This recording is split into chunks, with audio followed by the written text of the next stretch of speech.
මං දැන් මෙතනට ඇවිල්ලා පැයකට වැඩි වෙන කෙල්ලෙක් කොහොමද මහා ප්‍රශ්නයක් කරනවද? හරි ඉතින් කොල්ල පරක්කුණේ ඇයි කියලා කොල්ලා ඉතින් කිව්වනේ. පෙම් කරන කාලේ ඔයා මෙහෙම රණ්ඩු වෙනවනම් පසාද මැන්දට පස්සේ කොහොම රණ්ඩු වෙයිද?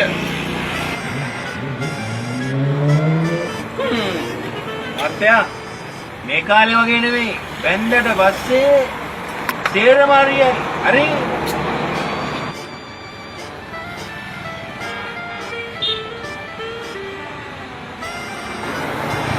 මේ කොයිද නැත් පිස්සෙද කොයිදානේ?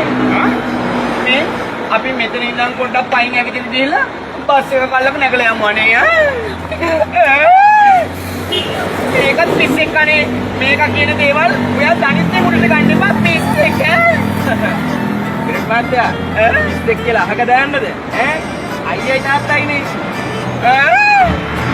අයියයි තාත්තයි. අනේ නංගි අපිම කන්න බලාගෙන ඉන්න කියහන්කෝ.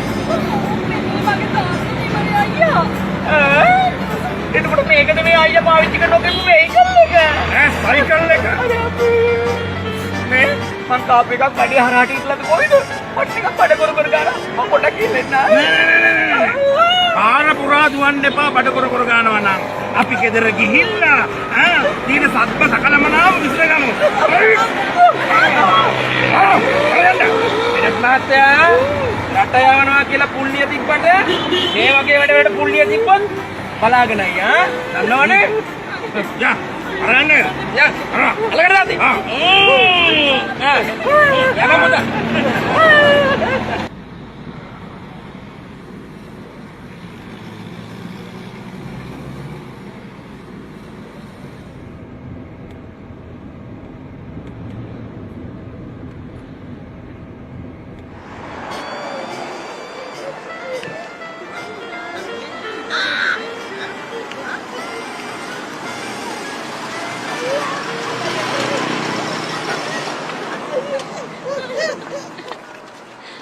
අනේ දෙයියෝ බැලුවා වගේ.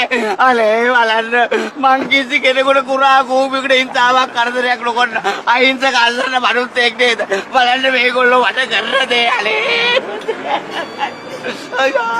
අයි මේ මාත්‍යෝ මේක අපේ පවුලේ ප්‍රශ්නයක්. මේ අපේ නංගි බඳින්න ඉන්න කකුල. මේ අපේ නංගි. අපි මේ මගුලට දින කතා කරගන්න අපේ ගෙදර යන ගමන් ඉන්නේ. ඉතින් ඒකට මෙහෙම මේ හරකෙක් මරන්න ගෙනියන වගේ අදගෙන යන්න ඕනේ නෑනේ. ඔය මහත්තයා අපේ බෙනට් මහත්තයා වඳුරනවාද? ඔව්. එහෙම නැහැ ඉතින් ඔහොම ගොම් ප්‍රශ්න අහන්න ඕනේ නෑනේ මහත්තයෝ. මේ කලිසම් කර්මිස ඇඳලා හිටියට මේ එකක් ගල් ආන්දෙක් විත්ති ඔය මහත්තයා දන්න වෙදිනේ. වෙච්ච දේ ගැන මට හිතා ගන්න පුළුවන්. ඒත් ඉතින් මේවා කෙරෙන්න ඕනේ පිළිවෙලක් තියෙනවනේ. අන්න ඒකනේ මං කියන්නේ. මේවා කෙරෙන්න ඕනේ එහෙම නෙවෙයිනේ මං. නැකත් බලලා පොරොන්දන් ගලපලා පෝරු එයිටලා රබන් ගහලා කැවුම් කාලා රතිඤ්ඤා ඩෝටෝන් ගාලා පත්තු කරලානේ. උඹලා නිකන් මාව ගෙනියන්නේ හරියට නිකන් වැරද්දක් කළා පොලිසිය කරගෙන වගේනේ. ඇත්තනේ බං මේ මහත්තයා කියන්නේ. අපි නිකන් බොරුවට නිකන් මේ මහත්තයා දෙන්න යන්න ඕනේ. හරි. එහෙමනම් අපි මේ වැඩේ පිළිවෙලට කරලා බලමුකෝ. මේ මහත්තයෝ ඊට උදේම ඔය මහත්තයාලා ගෙදර අපි නෑගන් එනවා. හරි? ඊට පස්සේ පිළිවෙලට වෙලාව බලලා කලාවට එකෙම මේ මගුල ගමු. හරි? එහෙමනම් අපි හැමෝම සතුටෙන් විසිර යන්න. හරි?